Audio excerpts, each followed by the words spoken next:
Ako si Edgar Soltio, usa ka pangulo sa liturhiya ug usa usab ka extraordinary minister of Holy Communion. Dako kaayo ang akong pasalamat sa Dios kay gihatagan ako niya og usa ka asawa nga buutan kaayo. Masinabtanon, mapagmahal, mapasayloon, kugihan, ug labaw sa tanan, maanyag pagyud. Gigrasyahan kami sa Dios og 5 ka mga anak nga mga buutan usab.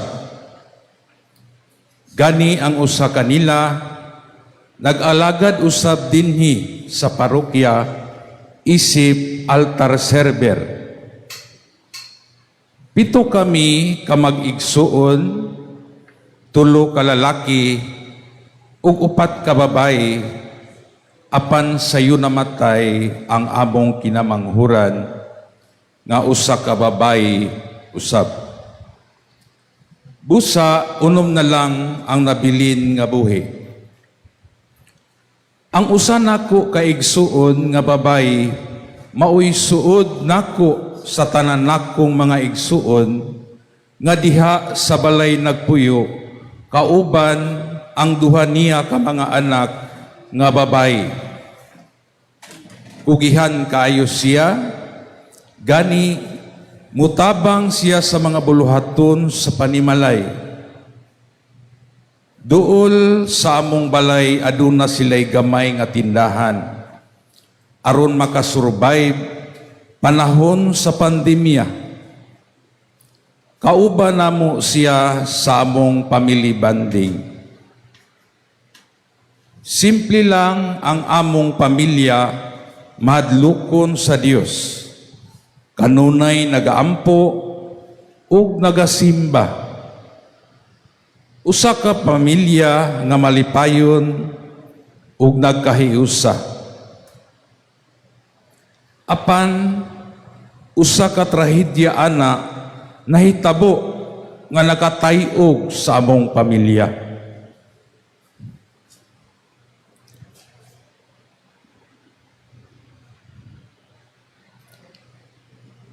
Bulan kadto sa Agosto, tuig 2022. Nagsabot kami nga mag-family bonding.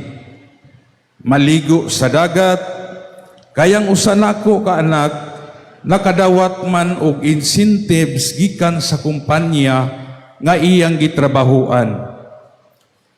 Agosto 25, tuig 2002, adlong Huwebes, mao ang adlaw sa among family bonding sa Kaputian, Island Garden City of Samal. Mga igsuon, nindot ang panahon, excited, busy ang tanan sa pagpangandam. Unsi kami tanan, apil ang akong mga pag-umangkon, akong manghod, ug adunay 3 ka mga batang gagmay nga nagpangidaron og 7 anyos, 5 anyos, og 3 anyos. Sa pag-abot na namo sa pantalan sa Samal, adunay usa ka tawo nga ning duol kanako nga nag-ingon, "Brad, nakaanhi ka na ba dinhi?" Nitubag ako kaniya, "Oo, pero dugay na." Ug ning ingon siya kanako, pagbantay sa pag-drive, kay daghan ang subidahon, apan wala nako kini ipanumbaling. Alas 12 kadto sa udto, samtang ning tungas kami sa bungtod, nga bahin sa Kaputian, wala na kaya sa multicab.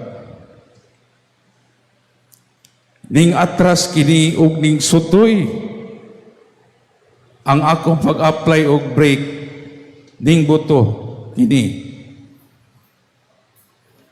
Ning sutoy pag-atras ang sakyanan, nisinggit ako, Lord, tabangi mi. Kusog kayo ang pag-atra sa sakyanan, ug wala ko'y nahimo, kundili ang pagtimon na lang. Ang mga lalaki nako nga mga pag-umangkon, nangambak aron pugngan ang sakyanan, apan wala sila'y nahimo. Naningkamot ang tanan nga nagsakay sa likod, sa pagluwas sa ilang kaugalingon. Ang akong manghud nga babay wala nakalingkawas sa kamatayon. Siya ang bugtong kaswalti sa maong aksidente, kay naipit siya. Ang uban adunay mga pangus ug mga bunog. Among gitabang ang akong manghud. Gidala namo siya sa ospital, apan gideklara sa mga doktor nga dead on arrival. Sakit kaayo ang maong panghitabo. Labi na gyud kanako nga mao'y nag-drive. Wala ko nagtuo nga sa kadugay na nakong nag-drive o sakyanan, mahitabo pagyud ang maong aksidente.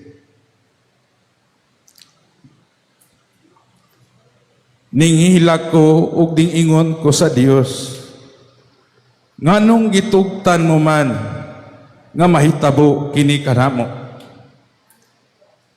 Nganong imo man ming gipasagdan?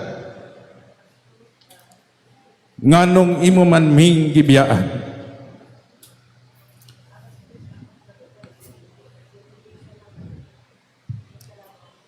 Ug samtang naginilakay kami tungod sa trauma sa maong panghitabo, ang akong anak nga altar server